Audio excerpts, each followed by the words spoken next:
Welcome to the CFB Dynasty Podcast with hosts Matt Knowles and Brian McElfresh.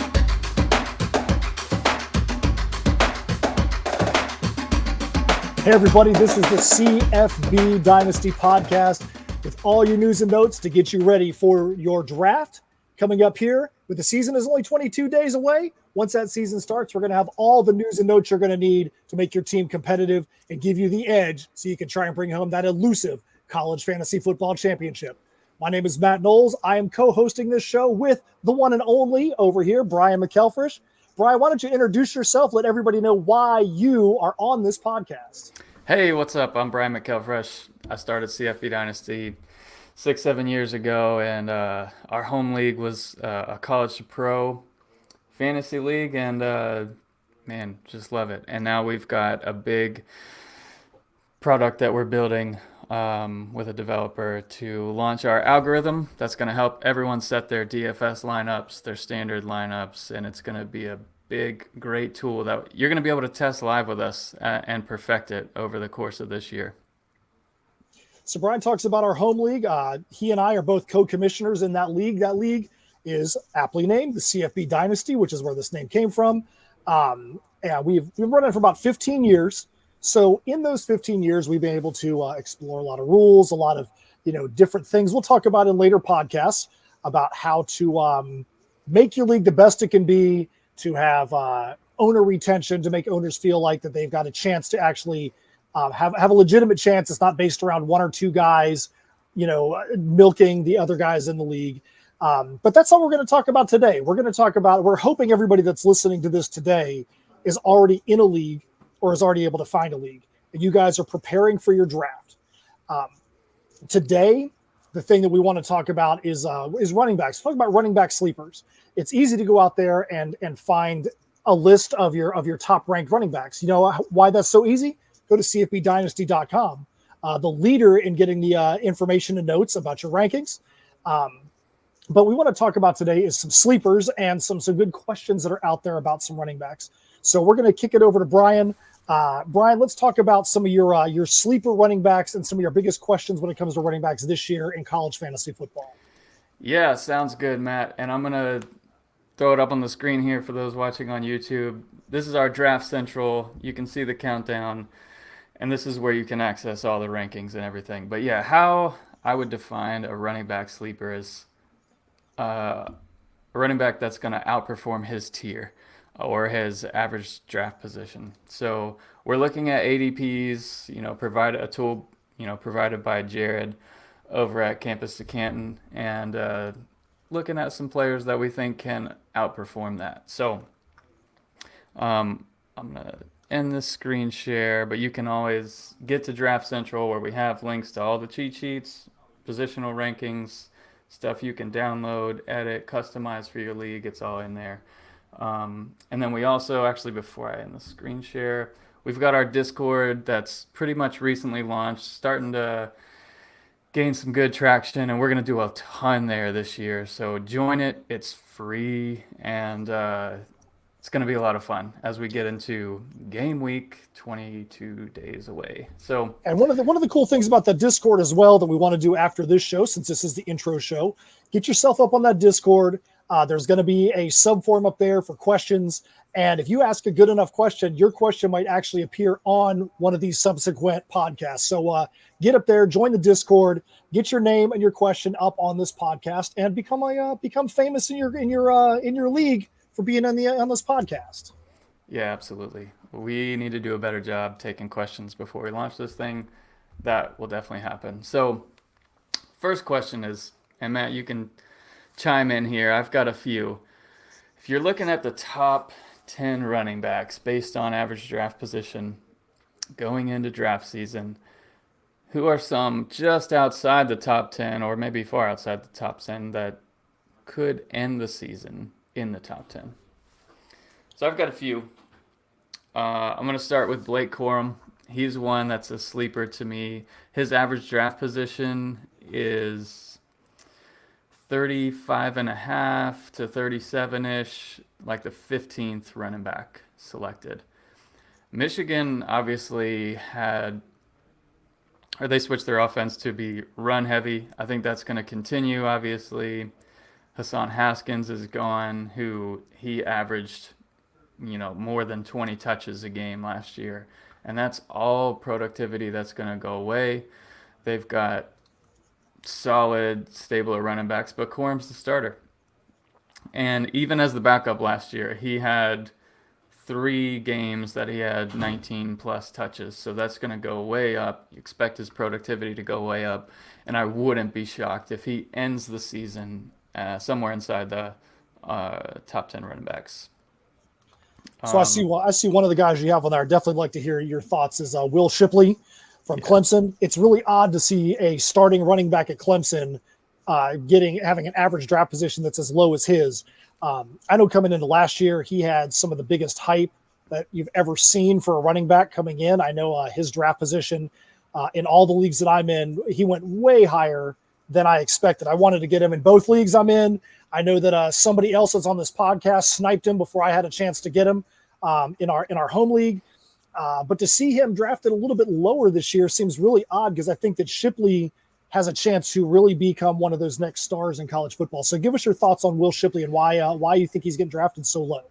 It's just because of the quarterback to me. Like I feel like DJU kind of dragged down the offense last year, but they're still superior in terms of talent level in their conference. They've got one of the best D-lines of all time. Not that matters to Shipley. Not all time, sorry. One of the best D-lines in the country this year. But anyways, great O-line, good returning talent at receiver, good tight ends. If they figure out that quarterback position, it's going to really open up the offense for everyone. So then Bo Collins is going to outperform his ADP, etc.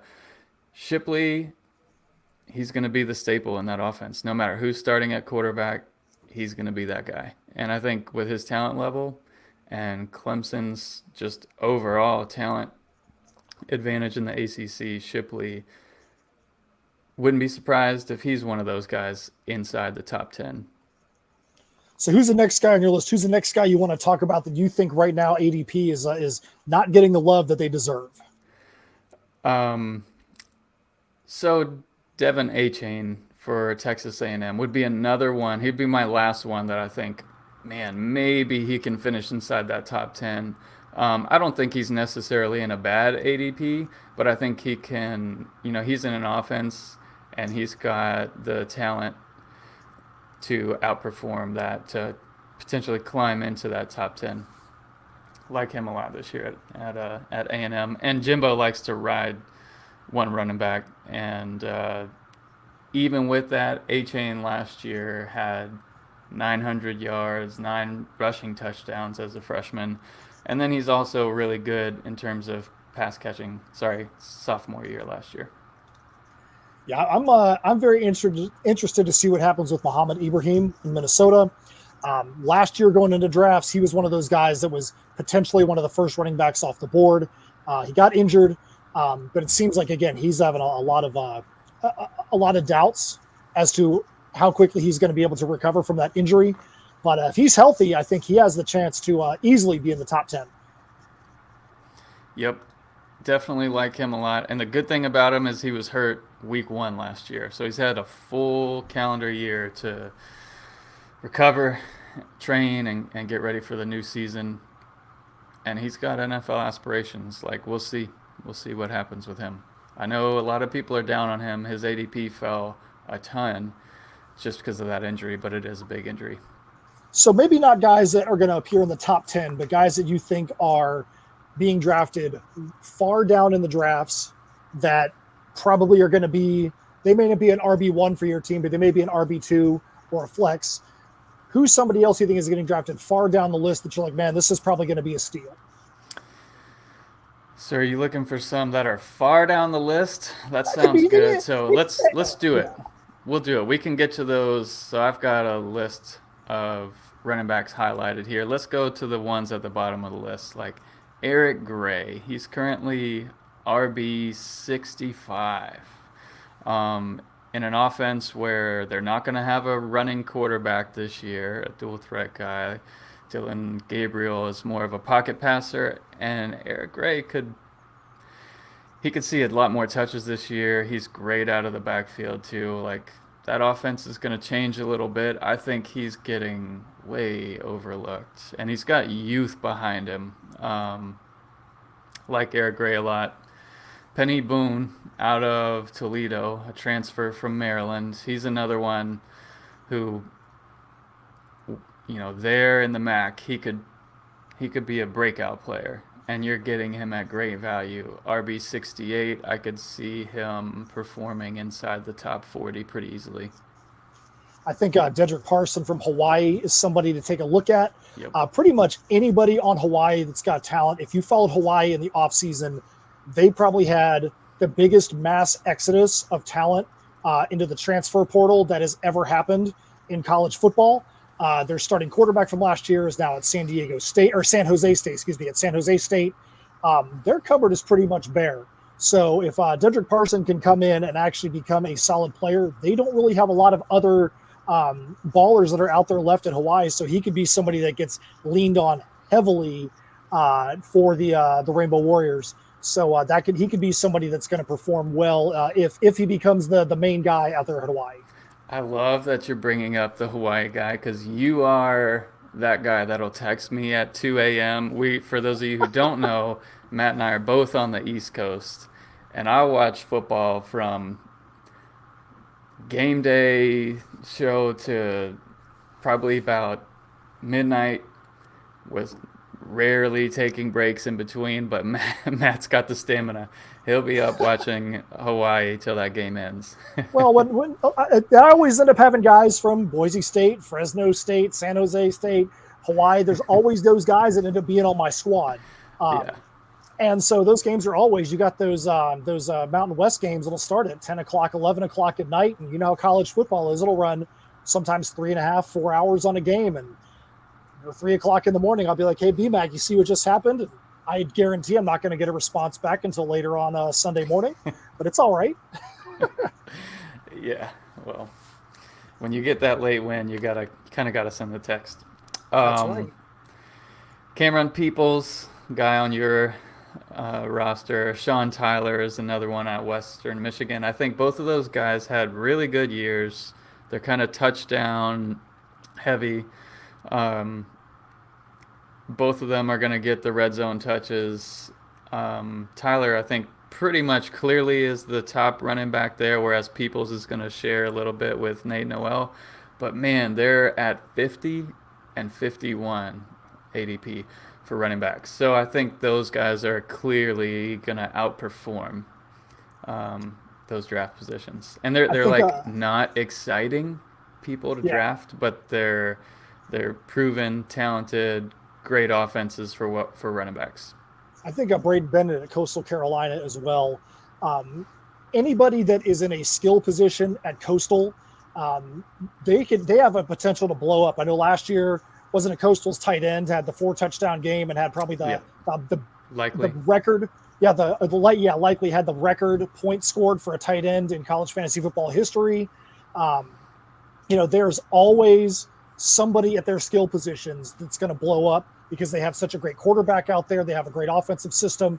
And most of the time, they've got a pretty favorable schedule just being in the conference they're in. But even when they play tough teams, I mean, look at a couple years ago, they played BYU and won.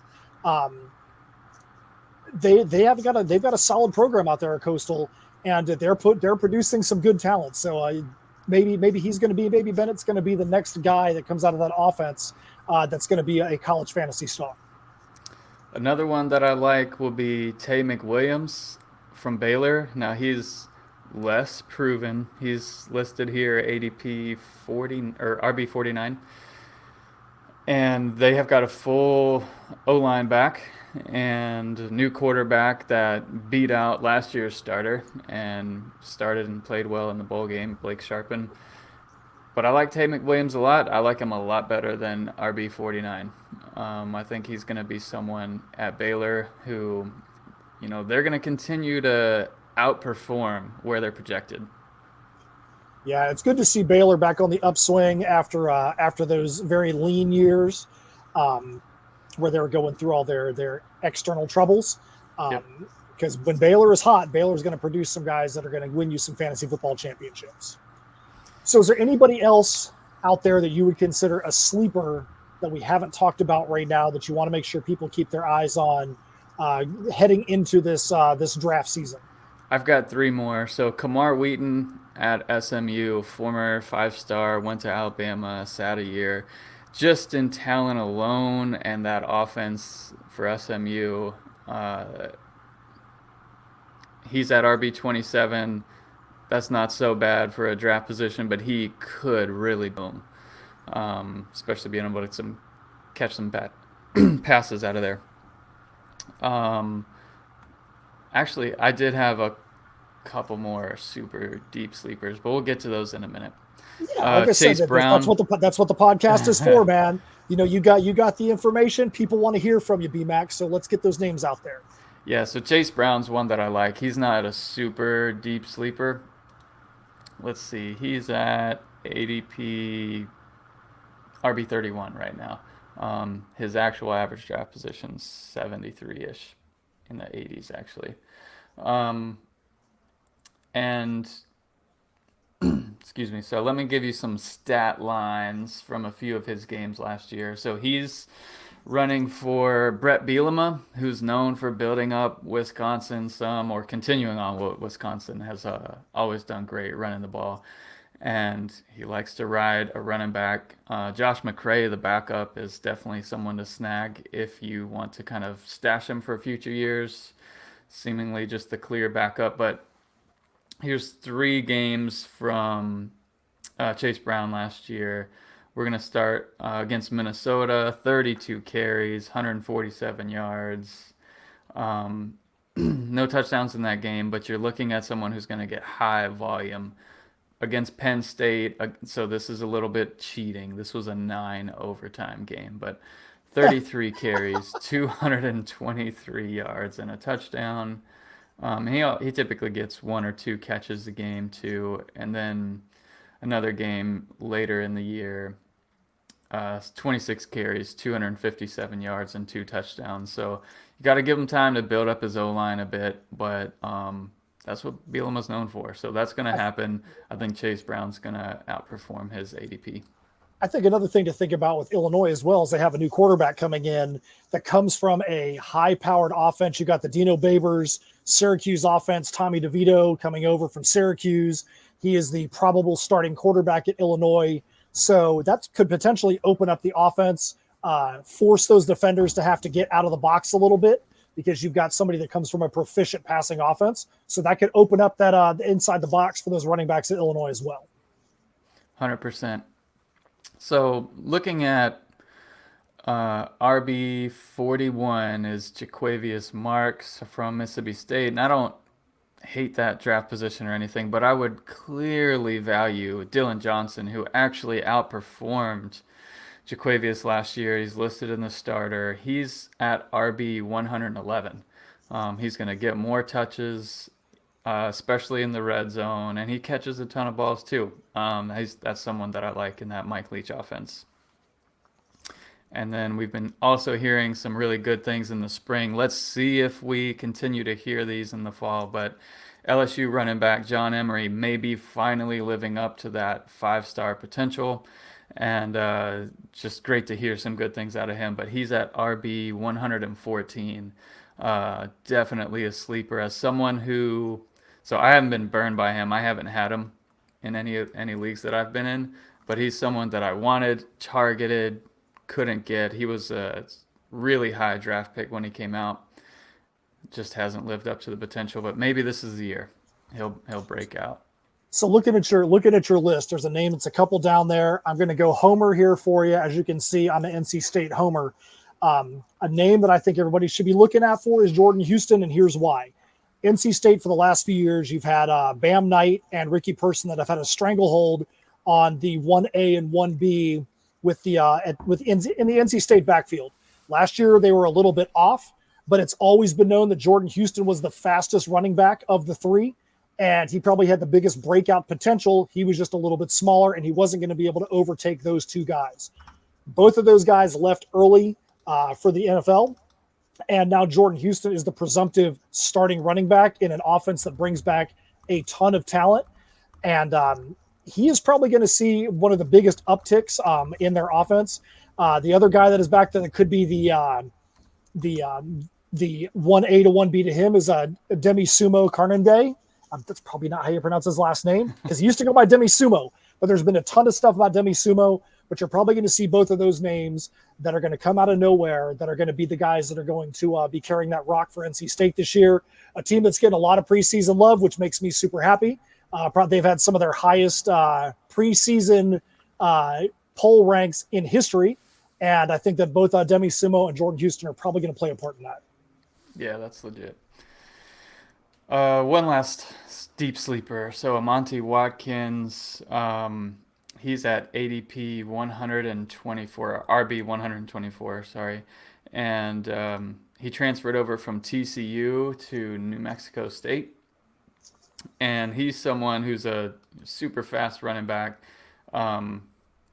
Clearly going to be the starter in a good running offense. He's someone to target later in drafts as potential breakout there.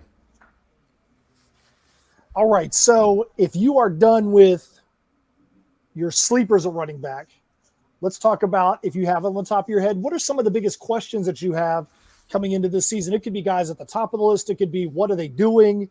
It could be, why are these guys at a specific school? What are some of your biggest questions, or some of the things you are anticipating seeing actually transpire out of running backs in college fantasy this year? I was so stoked to see. So in the home league, obviously, I've got Zach Evans, who was at TCU. I've got Jackson Dart, who was at USC, and both of them transferred into Ole Miss. And love drafting out of Lane Kiffin offenses. But the backup to Zach Evans, what was Ulysses Bentley thinking? Really kind of hurt his fantasy value. Not that he's really thinking about it. Maybe he's got NFL aspirations, but he's clearly going to be the backup potentially for 2 years unless Zach Evans goes pro early. Yeah, I feel the same way about Michigan State. When you've got Barger, who was the presumptive starter going into last year for Wisconsin, who got beat out by Chaz Maluzzi. He transfers to Michigan State, as does Jarek Broussard from Colorado State. Broussard makes sense because he followed one of his coaches to Michigan State, but it seems kind of odd. You got these two guys that could have been in much better positions going there, and they're probably going to be vulturing each other as far as yards and productivity. So I think it's going to be interesting to see how the Michigan State running back situation plays out. Yeah, Berger had a really good spring. We'll see if that continues into the fall. And now this is when Jarek Broussard comes in because he wasn't there for the spring. So we'll kind of see how that shakes out. That's going to be one of those follow the fall practice reports and see what happens.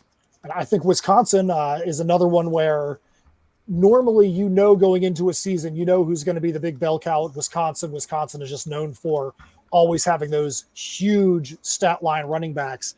And last year, everybody thought it was going to be Barger. And at the last minute, Maluzzi came in and beat him out. And I remember that really well. I got him as a sleeper in our draft. And didn't you pick up Barger last year? Was that your guy? Berger was my guy. Yep. Yep. And that was one that Brian was cursing my name over my guy beating him out. But then I'm like, okay, cool. Maluzzi's going to be there for a couple years. He gets injured. And now Braylon Allen is looking like he's going to be the presumptive starter coming in. And so you don't really know when Maluzzi is healthy, is he going to start vulturing some of those Braylon Allen yards? 100%, man. It's going to be super interesting to see what happens there. But everybody is pretty much all in on Braylon Allen. And I don't blame him. He was a beast to end the season. So who is somebody that you are, it doesn't matter, they could be at the top of your list. Who's somebody that you are the most excited about seeing what their production is going to be this year? If you could pick one guy that you're like, wow, I can't wait to see what happens, who's your guy? When it comes to just watching them, I've got a couple. Like A-Chain, he's super fun to watch, incredibly fast. Let's see how he does with the full bulk of carries. Some people are not complaining, but just criticizing, saying he's a little bit too small, and Jimbo, in classic Jimbo fashion, disagreed. So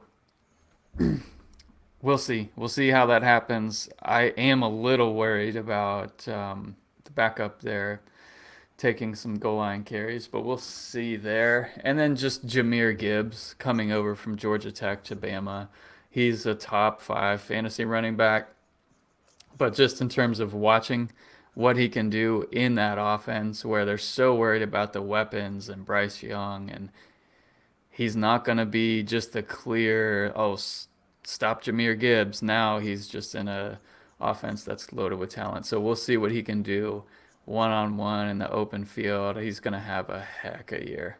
Yeah, I think Jamir Gibbs is probably the one guy when you see somebody transferring from an Ohio State last year or a Georgia Tech this year coming into that offense as a weapon and seeing what they can do. I think Jamir Gibbs probably has the chance to be the biggest breakout, potentially the number 1 running back in college fantasy. Not saying he is right now, but statistically he could be if he stays healthy all year. That could be a boon of a transfer. Yep, absolutely. Especially just when you think about like Trayvon Henderson, who is ultimate talent. Ohio State's probably going to blow out a ton of teams. Will he be playing in the second half a lot of these games, and certainly not the fourth quarter? Alabama might be. Those are some of those kind of things that could set apart one running back from the other. I do like Sean Tucker as well from Syracuse. Syracuse is an offense that's in transition. It used to be we're going to Dino Babers blow it up with passing the ball like there's no tomorrow. Sean Tucker came on at the end of the season last year and really started putting up some great stat lines. So I'm looking forward to seeing if that trend continues and he becomes the top offensive threat at Syracuse, or if Syracuse transfers back a little bit to their passing ways. But I think Sean Tucker is going to be an interesting running back to pay attention to this year as well. With the new OC that's coming in, we kind of expect them to go a little bit more pass heavy than last year, but that just means Tucker's going to catch a lot of balls too, and he's good at that.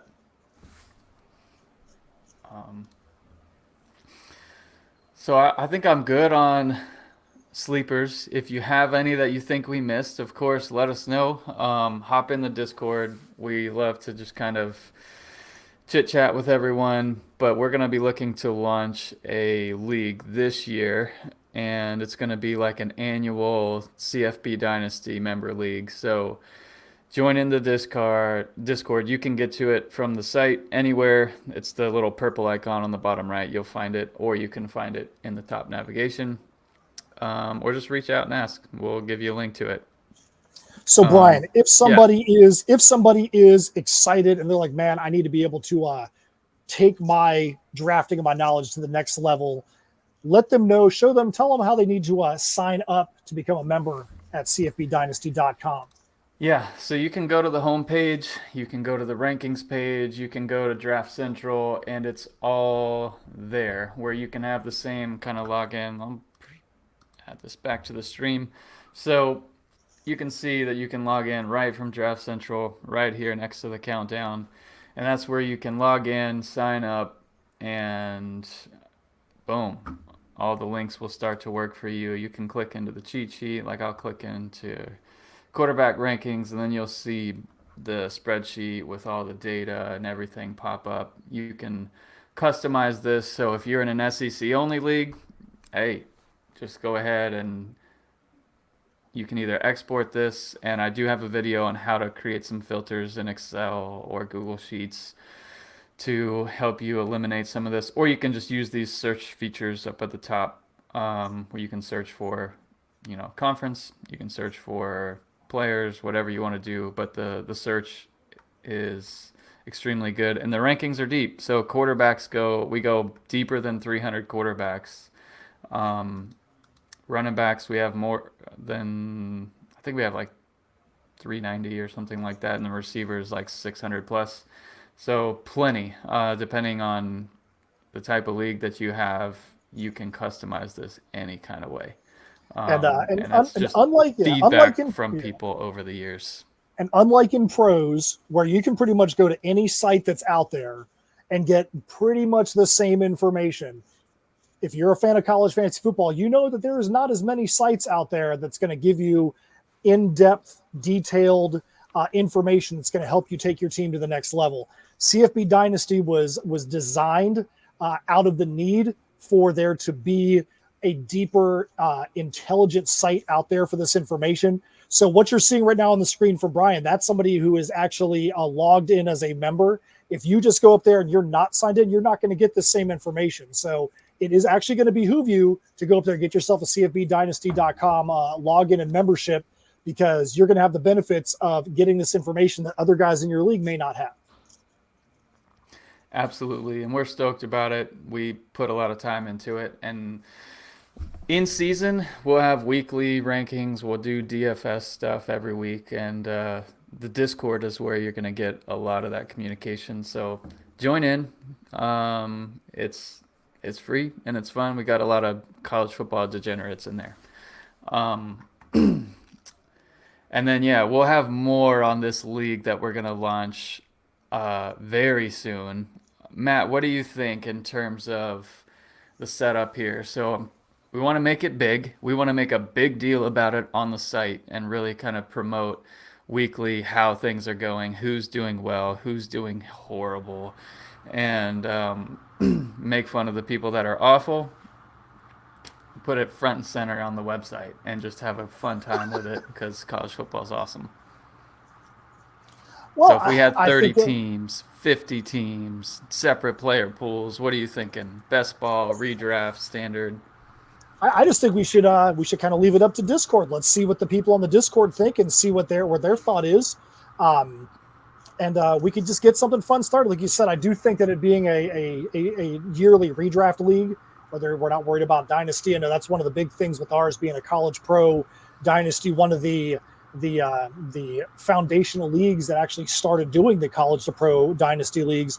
It's a tough league, and you have to draft with a completely different thought process. I remember Brian and one of the guys in that league, Mike Dillingham, used to go down to the high school all-star games, and they would literally go to Tampa, go to the high school all-star games. And I remember them actually drafted Julio Jones because of him playing in a high school all-star game. I remember very clearly that you guys scouted him out of high school because you're like, this guy is going to be on my pro team.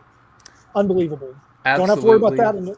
Don't have to worry about that in a redraft league. So it'll be fun to actually draft something where if your team sucks, you got to go and recreate it the next year. You know, you can be worried about single year performance, not what's going to happen 8 years from now. And Right. Yeah. I think we'll keep it simple with redraft, but what we do with the player pool and how many teams we allow in, that will be fun. Yeah, I think let's see what the interest is that's out there. I'd love to see some guys from some of the other big sites, some of the guys from I would say our experts league. Our league's been going on for 15 years, and if the guys in our league can't call themselves experts after 15 years, what are they doing? And we've talked about doing a promotion relegation too, where we have two separate leagues where you've got to earn your way back into the big boy, the deep end of the pool there with all the best of the best. And we'll include all of our guys, hopefully from our home league that you guys can compete against. But we'll have a good time and just have fun, making fun of people and seeing how bad they do. Or maybe I'll suck. Probably not. Hey, it happens to all of us. So, Brian, is there anything else you want to cover on this podcast, this introductory podcast for the 2022 season to get people excited? No, I think we're good. Next, we'll be going over sleeper wide receivers next week. And, we'll just be a lot closer to the draft. And our home league draft is, a week from Sunday? A week from Sunday, yep. Perfect. So, Brian, where can people find you? Where can they find CFB if they're not listening to this podcast? They want to get more information, whether it be on Instagram or on Twitter. How can they follow CFB Dynasty elsewhere? Yeah, mostly Twitter. At CFB Dynasty is where it's mostly me tweeting from that, and then the website, the Discord. That's where all the value is. That's where we want to join, build the community, and keep the communication kind of flowing there in the Discord. Yeah, my name is Matt Knowles. I am a comic writer, content creator at Symmetry Creations. I've got a couple of shows out of state. As Brian said earlier, we're on the East Coast. I'm in Florida. Got a few Florida shows coming up, but I'm also going to be at GeekCon in Louisiana on the 19th through the 21st of August. So if you're out there at GeekCon and you want to go meet me and you want to go talk some college fantasy football, or out there slinging comics or hosting panels, that sounds good. Also going to be at New York Comic Con in October, which is going to be pretty cool. Going to be up in New York for 4 days at the granddaddy of them all at New York Comic Con. So, if you want to come out there, if you see me out there in my steampunk and you want to talk college fantasy football, let's do it. And you should totally wear that sometime. We can podcast live from there if you want. Hey, we'll figure something out, man. We'll do it. All right. Well, I appreciate it. Thanks, Matt. All right, good stuff. See you later, guys. See you guys.